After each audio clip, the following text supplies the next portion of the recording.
Pode. Pode passar o vídeo? Vou passar o vídeo logo. Fala, ele vai só primeiro colocar já. Não, deixa só o que a gente fala. Só passar. Mas é porque está transmitindo direto, ó.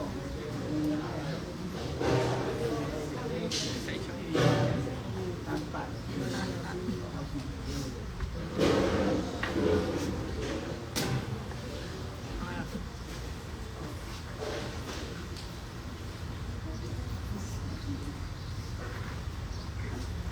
Agora vamos pessoal.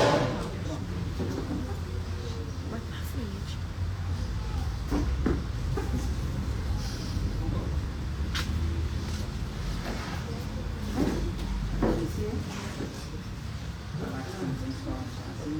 Passar aqui no computador.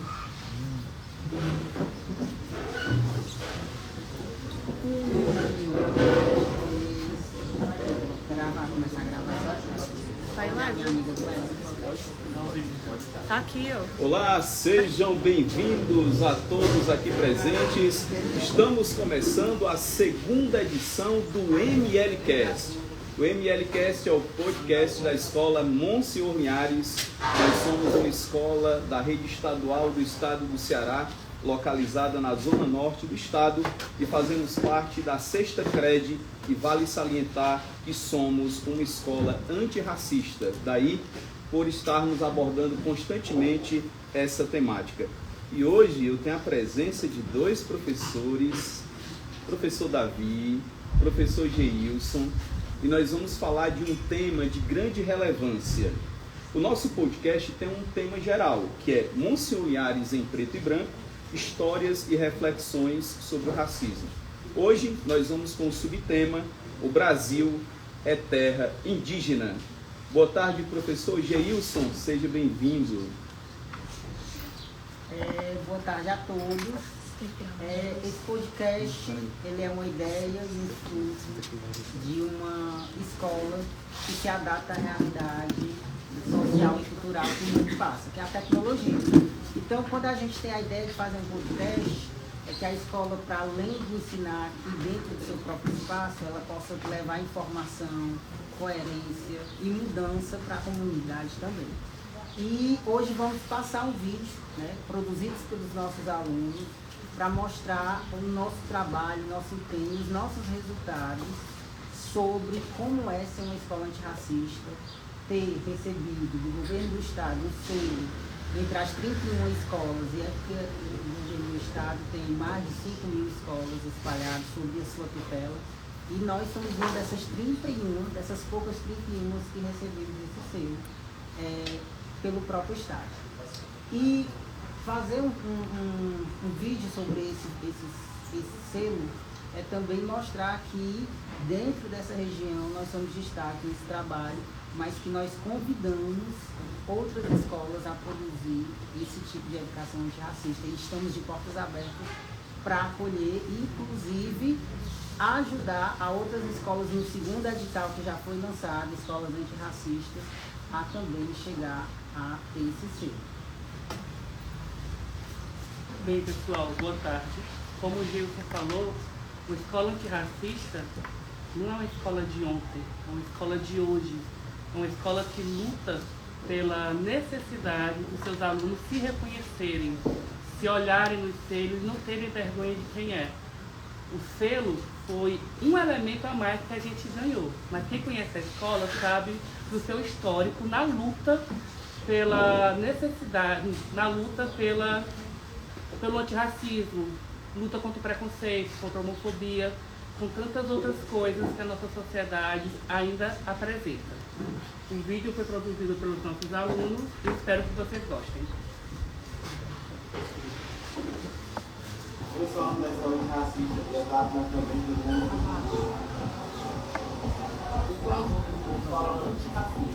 E como uma pessoa humanista, eu tenho o direito de expressar a minha religião sem ser intimidada. Eu sou aluno de uma escola antirracista e vai para a mulher expressar a sua religião. Eu sou aluno de escola comunista e vai para a mulher expressar a sua religião. Eu sou aluno da escola antirracista que é o que aprendi a fazer. Sou aluna de uma escola antirracista e declaro que o apoio à inclusão é o pilar da nossa educação. Eu sou aluna de uma escola antirracista e declaro que o apoio à inclusão é como eu quando eu estava na primeira escola. Eu sou aluna de uma escola antirracista e aqui nós aprendemos a discriminar as pessoas por sua cor, raça ou etnia e também a valorizar as características das nossas povos.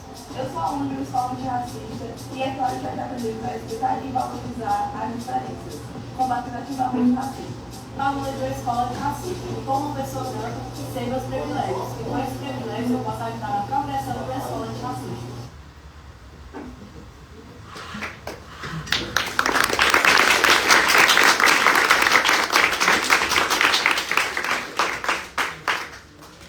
Muito bem, lembrando que nós estamos hoje com a plateia, né, no nosso podcast, as maravilhosas turmas dos segundos anos, sejam bem-vindos, tá? A professora também que está aqui presente, a professora Ana Célia, nossa coordenadora, a professora Clélia, a professora Jéssica, né, todos os professores que estão acompanhando. E nós vamos falar sobre uma temática bastante relevante, que é o Brasil é terra indígena. Eu escuto muito falar, né, sobre o termo indígena, e o termo índio ele já caiu em desuso. Gostaria que o Geilson explicasse o porquê da gente priorizar a palavra indígena em vez da palavra índio. Essa temática ela traz uma reflexão. Brasil, terra indígena. E aí eu gosto de fazer essa discussão porque, de fato, o Brasil é terra indígena atualmente. Tem esse desafio de conseguir garantir que este território seja uma terra indígena, porque ela foi no passado. Então, quando a gente faz a pergunta, Ronieri, se o Brasil é terra indígena, a resposta é sim, certo? Porque antes, quem habitava esse território, que a gente inclusive chama essa população de povos, quando coloco no plural é porque são vários povos, esses povos são povos originários. Na verdade, eles já estavam habitando este território, então, de fato, eles são as pessoas donas desse território.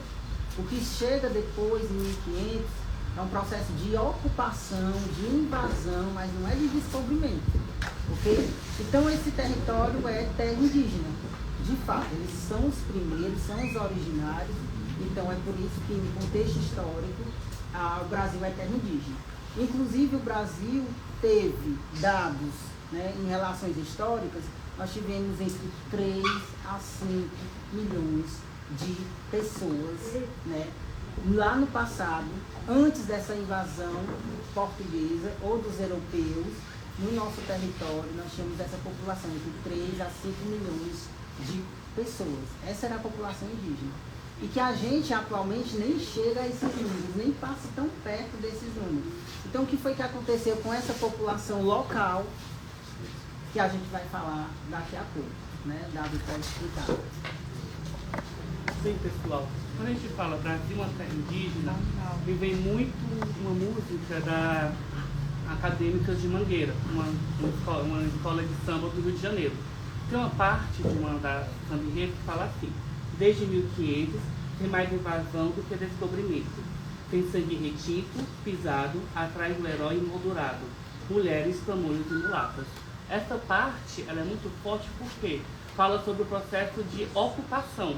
Ocupar é impor a sua cultura, é colonizar, é colocar sobre o outro o seu olhar, e nesse caso do português, o olhar europeu católico, tá certo? Eles vão impor a essas populações originárias, que eles vão classificar depois como índio, tá bom? Índio é um termo que a gente tem que abolir na nossa linguagem. A gente é acostumado a chamar essa população de índio porque vem desde criança. Quem nunca aqui, no fundamental, teve a sua cara pintada, colocado uma saia de jornal e colocar um cocá na sua cabeça, representando o índio? Esse estereótipo ele deve ser quebrado em todo momento. É difícil? Um pouco, porque nós somos acostumados a pensar essa população que é ampla, que ela é plural, dentro de um estereótipo, dentro de um conceito. E nós, enquanto educadores, enquanto professores, devemos quebrar esses paradigmas, tá certo? Muito bem, professor Davi. Se alguém na plateia, né, tiver alguma pergunta, pode levantar a mão, perguntar, participar do nosso podcast. Nós estamos no MLCast com o subtema O Brasil é Terra Indígena, podcast da Escola Monsenhor Linhares, aqui na cidade de Groaíras. E tem uma pergunta, é para você, viu, Davi? Claro. Qual é o meu lugar de fala? E quem está falando aqui agora no MLCast? Quem fala é um professor que estuda esse tema, que tem empatia por esse tema, que tem a necessidade de buscar conhecimento. Tanto para mim é muito difícil falar um pouco sobre esses aspectos, porque um homem branco, que não tem a vivência de um homem indígena, mas que busca o conhecimento, que busca a leitura, que busca conhecer um pouco sobre a realidade dessas pessoas hoje, tá certo? Lugar de fala é algo extremamente importante. Tem até um livro bem legal da Djamila Ribeiro, o que é lugar de fala. E ela diz, eu não posso ter a vivência, mas eu posso teorizar, eu posso entender, eu posso ouvir e, acima de tudo, respeitar. Aqui também quem fala é um professor de história, assim como o Davi. Eu e o Davi somos estudiosos de aspectos históricos e por a população indígena fazer parte da nossa história, ele atravessa a nossa vida acadêmica. Então, quando a gente está discutindo sobre os povos indígenas, os povos originários do Brasil, como o Davi falou, temos que abolir o termo índio, não existe índio aqui, certo? Índia é uma ideia singular, ultrapassada, cafona, arcaica, preconceituosa, cheia de estereótipos. Nós temos povos diferentes, e vamos citar os nomes dessas etnias aqui hoje, ok? De uma população que aumentou nos últimos tempos, mas está longe de ser a realidade que o Brasil teve lá no passado. E como estudiosos a gente fala de modo acadêmico, produzimos esse conhecimento de forma acadêmica.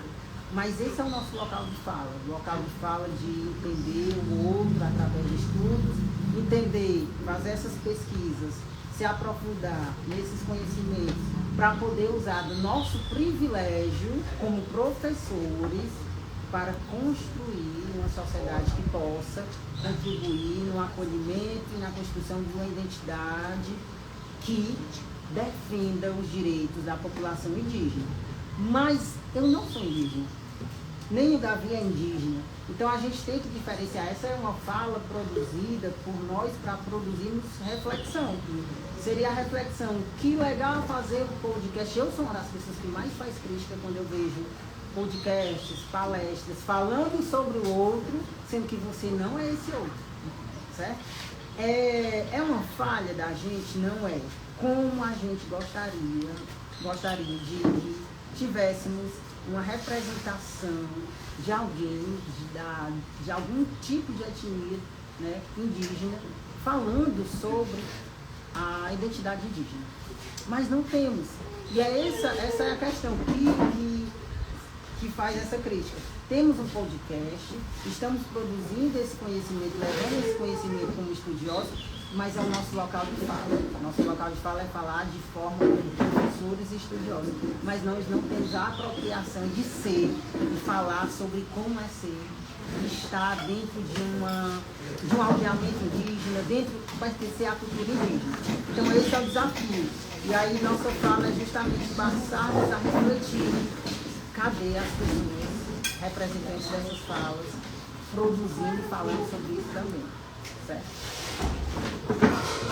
A nossa fala deve gerar um incômodo, a nossa fala deve gerar o questionamento, a nossa fala deve gerar a interrogação, a nossa fala deve romper estereótipos, preconceitos, a nossa fala enquanto educadores, enquanto professores, enquanto historiadores, é provocar em vocês a sementinha da dúvida, a semente da reflexão.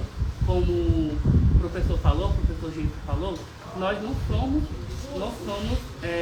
indígenas, mas buscamos através de leituras, vídeos, redes sociais. E existem vários canais feitos por homens e mulheres indígenas que vocês podem pesquisar, podem acessar para ter um pouco de noção quem são essa pessoa, quem é essa população hoje. E mais uma vez, quebrar estereótipos. Só um parêntese, né? A gente estava falando agora sobre o termo indígena e índio, né? Vale essa extensão também para o termo escravo e escravizado. Você pode falar um pouquinho disso, acerca desse nomenclatura? A gente tem esse costume, professor Ranieri, de falar escravos. Inclusive na própria academia, na universidade, na escola a gente aprendeu desse jeito. Eu aprendi desse jeito. Mas há uma luta constante, própria, particular como professor, como pessoa, de refazer termos. Tem pessoas que são chamadas, daqui a pouco eles nunca têm uma nomenclatura correta, porque vivem mudando. Mas quem é que tem tanto incômodo sobre essas mudanças? As pessoas que sempre foram privilegiadas, certo? E quando pede uma readaptação dos termos, são sempre as pessoas que são desprivilegiadas, que são essas pessoas subalternizadas, que são essas pessoas que são usadas esses termos sobre elas. Então o termo escravo é algo que a gente tem que refletir. Ninguém é escravo, ninguém nasce escravo, não existe uma espécie escrava, certo? Então é por isso que não dá para entender o termo escravo como um termo correto. Eu tento refazer esse termo, né, nas minhas palavras, no meu vocabulário, dizer que existem pessoas que foram escravizadas. Elas não são escravas, elas foram escravizadas por outras pessoas. Mas escrava, ela não é. Davi, queria complementar? Exatamente o que o professor falou. O termo escravo, ele é muito genérico. Ele limita aquelas pessoas, aquelas características. E a gente sabe que no processo de escravidão, no processo de exploração, vieram vários homens e mulheres de diversas partes da África para o Brasil. E até mesmo na perspectiva da colonização, quando a gente ouvia falar palavras escravos da terra, nós estamos falando de indígenas que foram capturados, tirados de suas tribos, de suas aldeias e transformados em escravos. Ok? Bem, o professor Geir, você estava falando agora há pouco da população indígena, né, que encontrava-se, se não me engano, aqui no estado do Ceará ou no Brasil. Mas atualmente, qual a população indígena do Brasil? Eu usei um dado que ele diverge bastante nos contextos da historiografia, né? Entre 3 a 5 milhões. Mas a gente pode ter para mais? Sim, podemos ter para mais do que essa população do passado. O que nos assusta é como essa população diminuiu drasticamente, professor Ranieri e professor Davi. Hoje, atualmente, nós tivemos no último censo, o censo pessoal, ele é feito de 10 em 10 anos, ok? E para fazer o quê? Fazer um levantamento da nossa população, da qualidade da nossa população, nos gerar dados para ser gerado também, através desses dados, políticas públicas, certo? Sem dados não tem como eu gerar políticas públicas. Então, com esses dados dizendo, essa população está sendo vulnerabilizada, então ela precisa de um direcionamento de políticas públicas específicas para conseguir incluir esse tipo de grupo ou essa população específica. Então, a nossa população hoje, indígena, ela, no último censo de 2022, ela chega a 1,7 milhão de pessoas, né? Então, chega arredondando, dá 1,7 milhão de pessoas. Uma população que basicamente foi há tempos atrás 5 milhões, que foi que aconteceu para ela reduzir?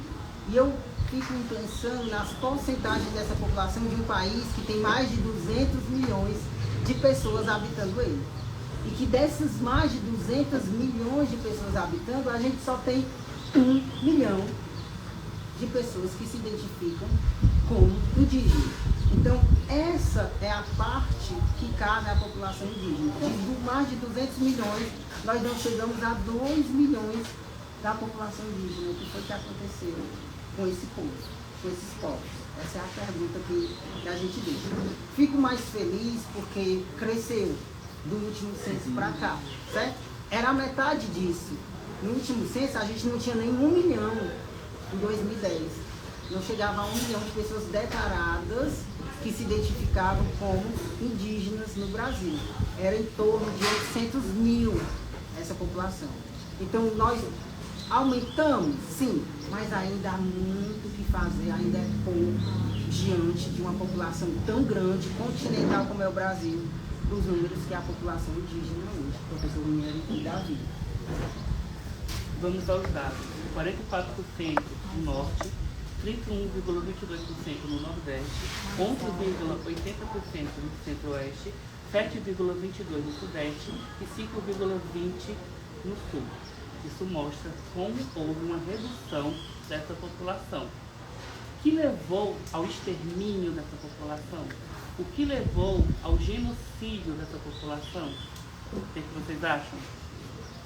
O processo de colonização no Brasil foi um processo de sangue, um processo cruel, onde muitos corpos indígenas, muitos corpos de homens e mulheres escravizados foram jogados. Muito sangue retinto, muito sangue de homens e mulheres indígenas na busca, ou melhor, imposta por europeus na busca do seu lucro. Muito bem, professor Davi, você está acompanhando o MLcast. Ronieri, Pois não, pode ficar à vontade. Só falando em dados, a gente não falou do nosso próprio território particularmente. O Ceará, há população indígena dentro do Ceará? Claro que há, né? Há pessoas, povos indígenas dentro do nosso território cearense. E quando a gente vai para os números, pegando o estado do Ceará, nós tínhamos no último censo de 2010 só 19 mil pessoas declaradas, né, dentro da população indígena do território cearense. Hoje esse número aumentou? Sim, certo? Praticamente, na verdade, triplicou, né? 56 mil. Então nós tivemos para o último censo agora de 2022 um aumento. Então essa é a população hoje indígena do território cearense, 56 mil pessoas, certo? E nós temos diversas etnias, povos específicos, ok? Davi quiser citá-los. Claro. 14 povos: Anacé, Gavião, Jeripapo, Calabaça, Canidé, Cariri, Potiguari, Potiguará, Tapeba, Tabajara, Tremebé, Tupiba e Tupinambá. São exemplos de alguns povos que resistem ainda nos dias de hoje. E lembrando desses 14 povos que o Davi acabou de citar, olha como a gente tem 14 grupos diferentes, 14 etnias específicas. Nenhuma é igual à outra. Então não tem como ser índio se a gente não tem um tipo de população ou tipo de etnia específica.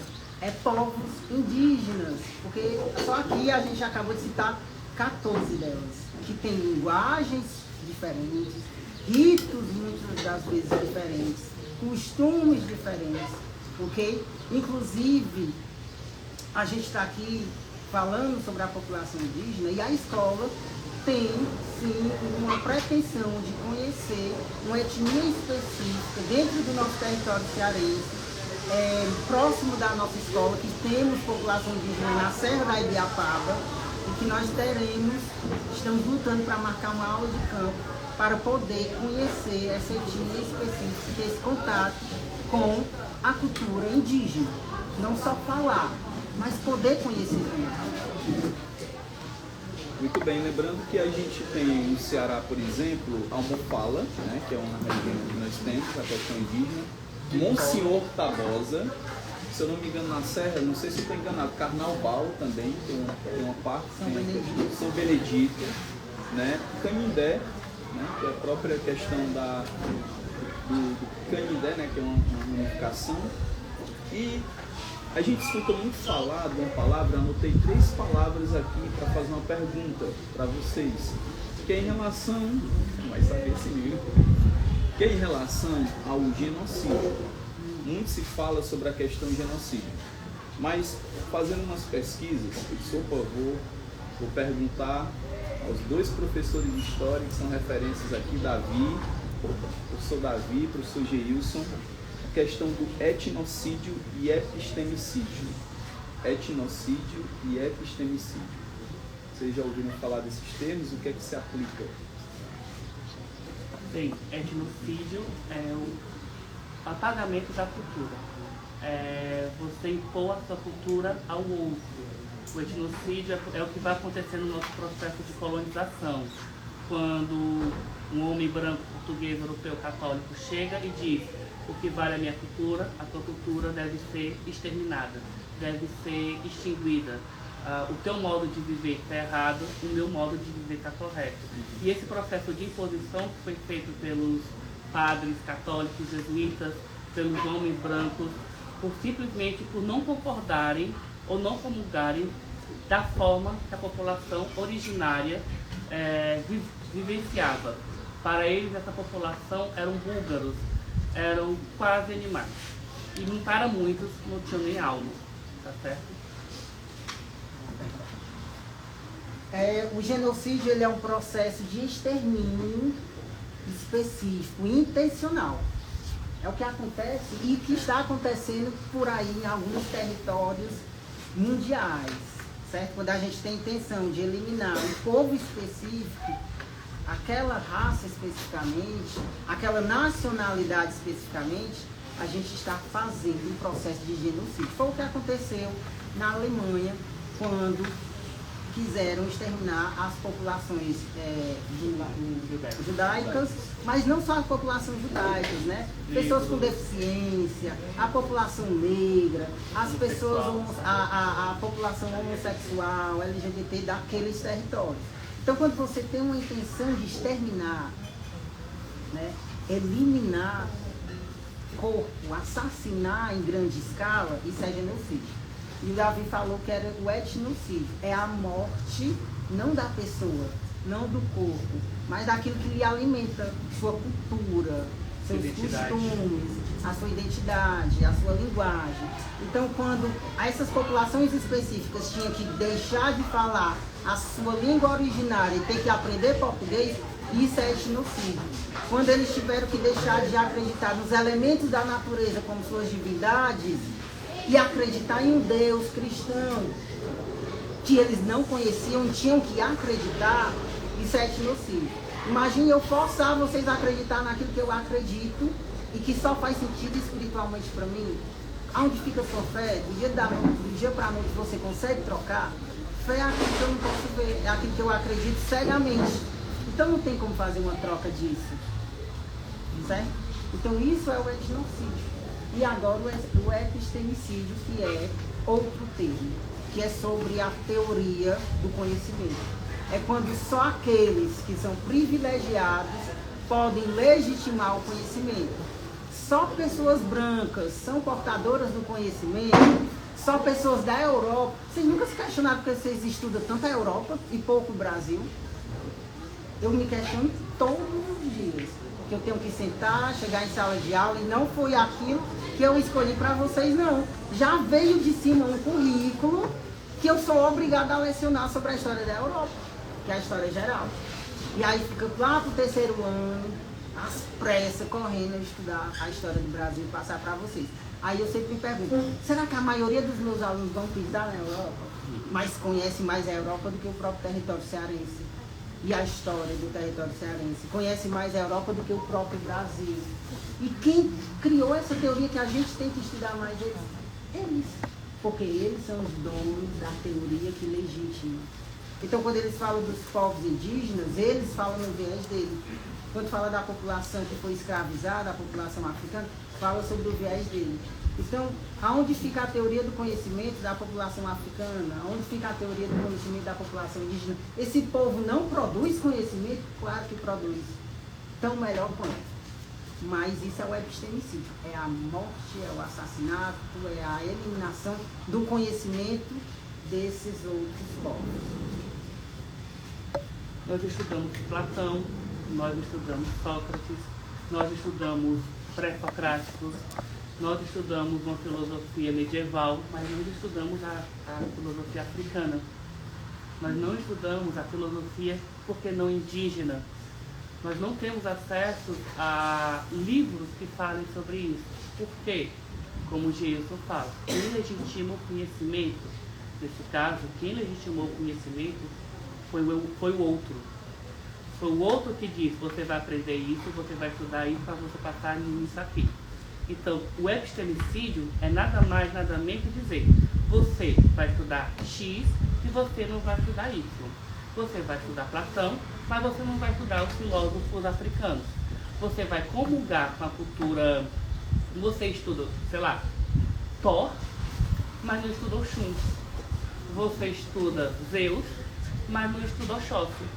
Você estuda deuses gregos, mas não estuda os deuses africanos. Por quê?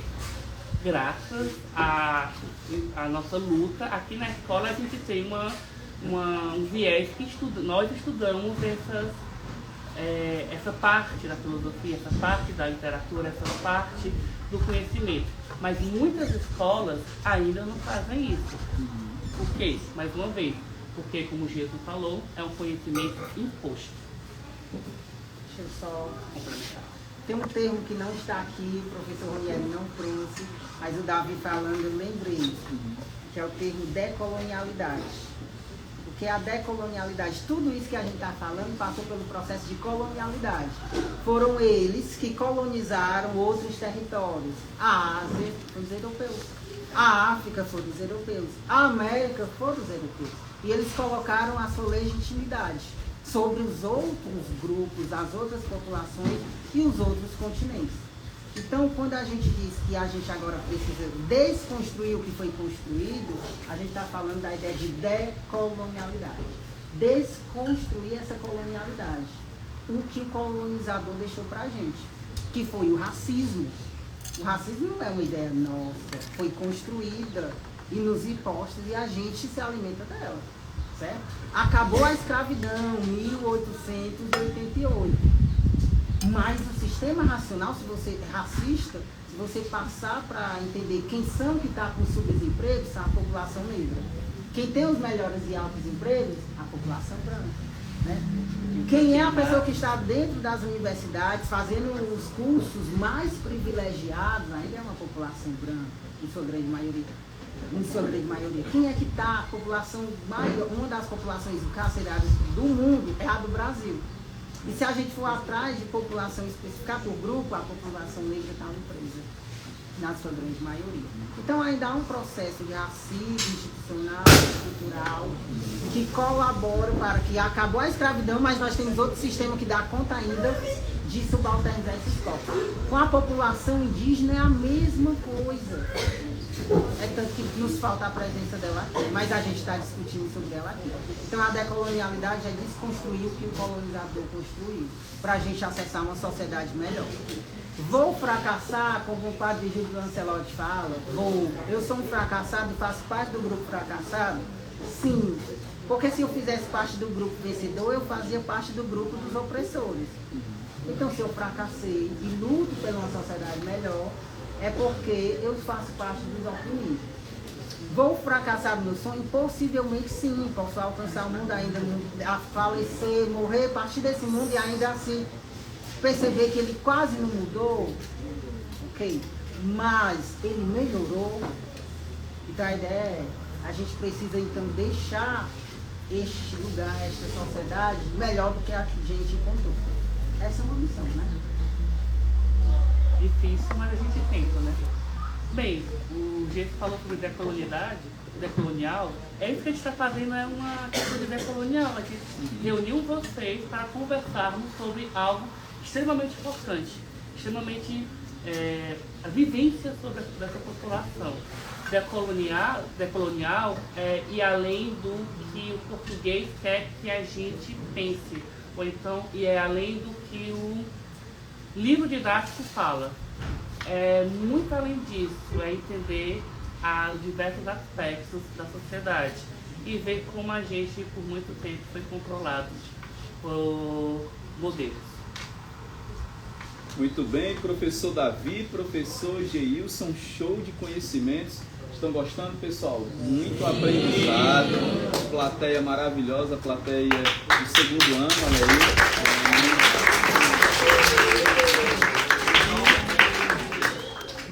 Eu desconheço as etnias indígenas no Ceará. Eu gostaria que o professor Geilson, universitário, né? Tá aqui Já, às 14. às 14 já. A gente aprecia. Pronto, aprecia demais, certo? Mas eu queria só que você repetisse, né, pra gente as etnias, em quais locais possivelmente elas estão. Local não vou saber, porque está espalhado por diversas partes do Ceará.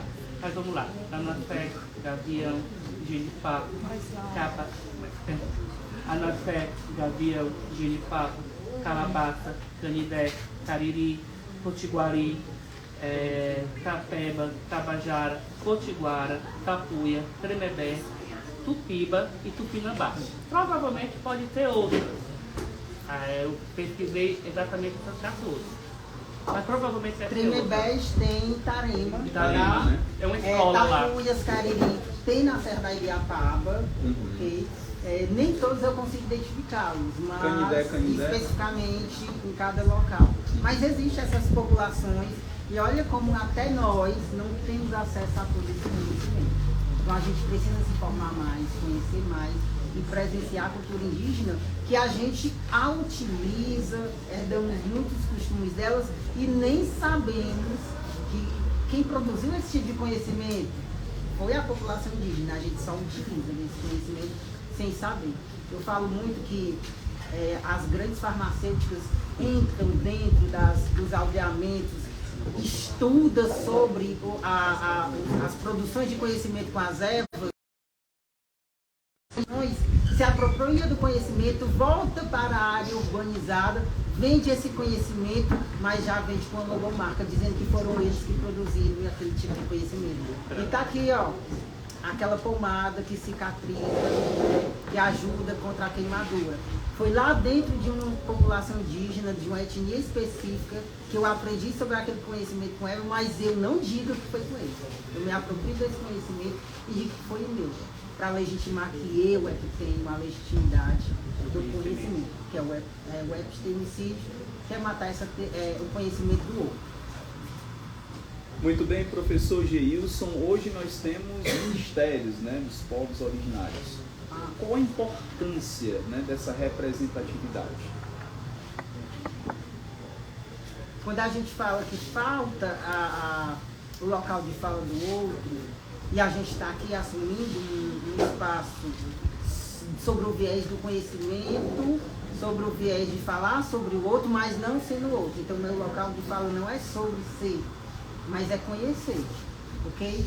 E falta essa representatividade. Aqui nos falta essa representatividade, sim.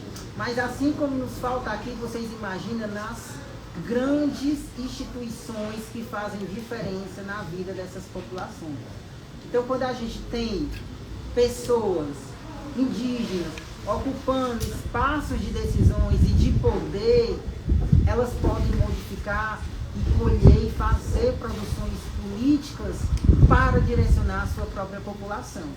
Se uma pessoa LGBT é eleita nesse Brasil, é porque a comunidade LGBT quer que ela produza políticas públicas para esse tipo de grupo específico. Se uma pessoa negra é eleita nesse país, ela quer que lute por condições melhores para a população negra.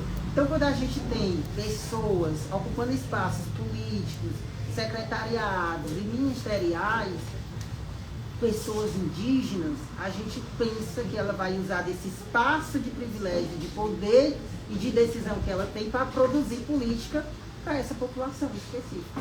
Então, a gente necessita de representação desse ser, não desse só ter, mas desse ser. Antes de ter, você precisa ser.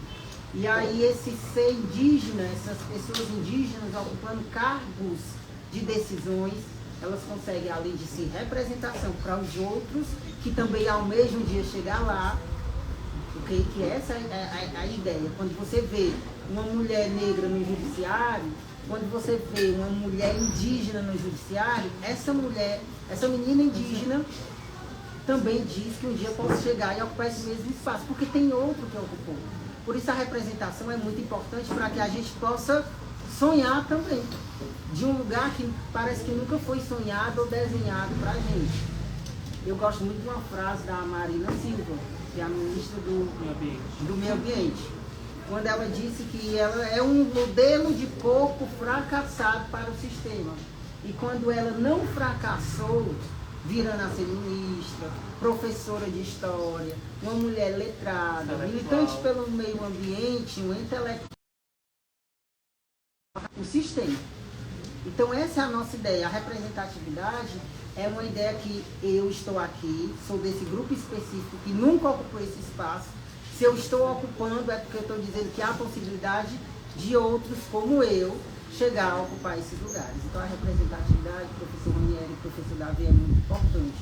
Mas não só representar, mas poder utilizar dessa sua representação, dessa sua representatividade para produzir políticas públicas, produzir mudanças. Não adianta nada eu chegar lá e fazer a prática. Eu era oprimido, agora tenho poder envolvido ao opressor, que era a grande fala do Paulo Freire, né? O sonho do oprimido é ser opressor. Por isso que nós precisamos de uma educação libertadora. E essa é a ideia da educação libertadora, falar sobre isso. Então, quando um de vocês, um dia, que eu acredito que vai ocupar espaços de poder, de decisões na sociedade, vocês possam usar e lembrar de onde vocês vieram. Eu fui uma pessoa oprimida e eu preciso produzir agora decisões que ajudem os oprimidos. Não fazer parte do grupo opressor, porque um dia eu já fui oprimido. Pode até citar, Davi, que são... Nós temos uma ministra dentro do governo, do atual governo, que é a ministra Sônia Guajajara. Ela é de origem indígena, ela vem de uma população originária que, historicamente, ela sempre lutou pela população na qual ela pertence, a questão das políticas públicas, a questão da demarcação de terras. Então, é a primeira vez que a gente tem realmente uma ministra, um ministério que fala sobre esse assunto. Ou seja, desde a época do Brasil republicano, é a primeira vez que a gente tem uma ministra, uma mulher indígena ocupando um cargo de poder, de força, certo? Que luta pela população originária, que luta pela qualidade de vida dessa população, que luta por políticas públicas que melhorem a vida dessas pessoas, que ouvem essas pessoas. E como o Diego falou, que outras pessoas possam ver e se inspirar na ministra para também ocupar espaços políticos. A gente ainda é um corpo político branco. Boa parte dos políticos que elegemos são brancos e são homens. E a nossa população é formada principalmente de minorias. E essas minorias têm que ocupar espaços de poder, porque essas minorias sabem o que é bom para essas pessoas, têm a vivência dessas pessoas. Então, quanto mais minorias estiverem no poder, a gente tem um país mais plural e, claro, um país realmente democrático.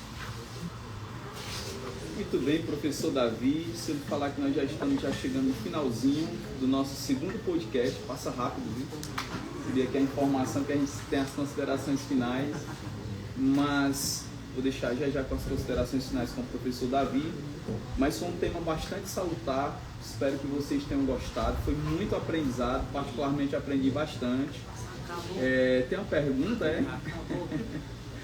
Aí nós temos o seguinte, esse foi o tema O Brasil é Terra Indígena, e eu gostaria de passar então a palavra aqui para o nosso professor Davi, das considerações finais. Que bom que temos uma escola que discute esse tema. Que bom que temos uma escola que reúne os alunos para falar. Que bom que temos uma escola que discute com os professores essas temáticas. Seria muito fácil a gente chegar para vocês e dar aula de matemática, português, história dentro de uma sala e acabou. Mas qual o sentido da educação se não provocar um incômodo? Qual o sentido da educação se não mostrar realidades, mostrar vivências? Educação é isso. Educação é, por que não, um instrumento que possa mudar as nossas mentalidades, as nossas práticas e o mundo. Fazendo as minhas considerações finais também. Há tanta coisa para falar e há pouco tempo, né? Mas todo tempo, mesmo que seja pouco, o pouco que a gente ainda fala, é importante para aqueles grupos que há muitos anos estão, na verdade, sem voz, séculos, na invisibilidade. Então, quando a gente começa a falar, mesmo que seja ainda um pouco minúsculo, a gente já começa a fazer uma transformação. Então, a minha fala hoje, a fala de Davi, né, e o conhecimento que o professor Ranieri deve ter adquirido, é um conhecimento necessário para que ele possa replicar.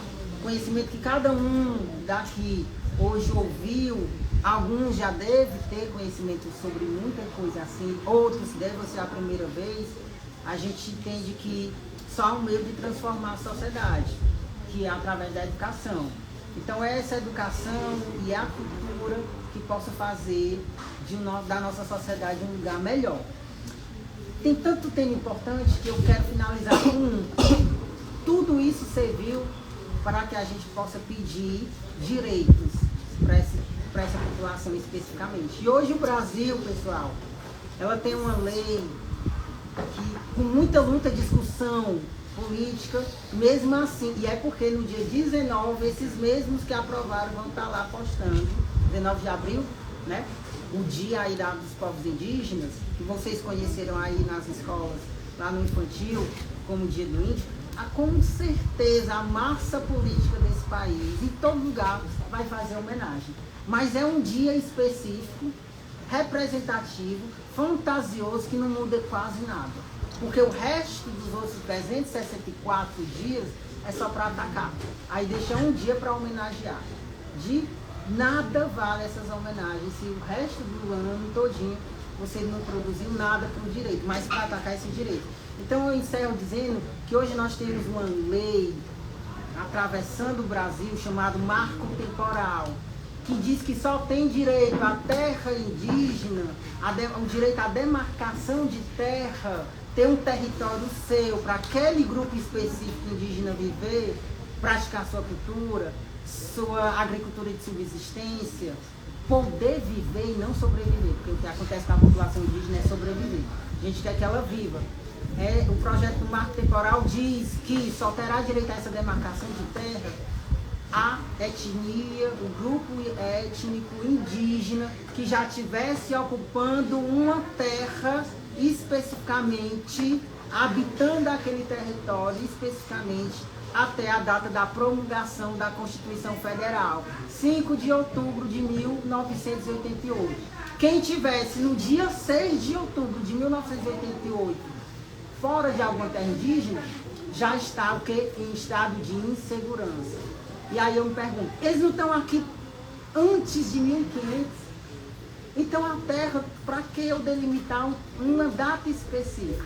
Então só tem direito à terra quem estava possuindo, tivesse a posse de terra até 1988? Não faz nem 40 anos isso. O que é que vai acontecer então com as populações que estavam sem terra, sem posse, depois dessa data? Na insegurança. E aí a insegurança é o quê? É o extermínio continuar. Porque eles não têm segurança à terra, não têm posse à terra, sairão migrando por aí, tentando encontrar uma terra para viver com seus grupos específicos e vão ser o quê? Sempre atacados porque eles não têm segurança, não têm fiscalização, porque não têm demarcação. Por isso hoje o Supremo Tribunal Federal pegou a lei que foi aprovada pelo Congresso, vetada pelo presidente, mas voltou e derrubaram o veto. Agora ela é obrigatoriamente sancionada, ela cai na mão do judiciário para resolver esse impasse, que inclusive já diz, é inconstitucional e é inconstitucional mesmo, porque eles não estão aqui desde 1988, eles estão antes disso. É isso, meus agradecimentos a todos. Muito bem, vamos aplaudir aqui os nossos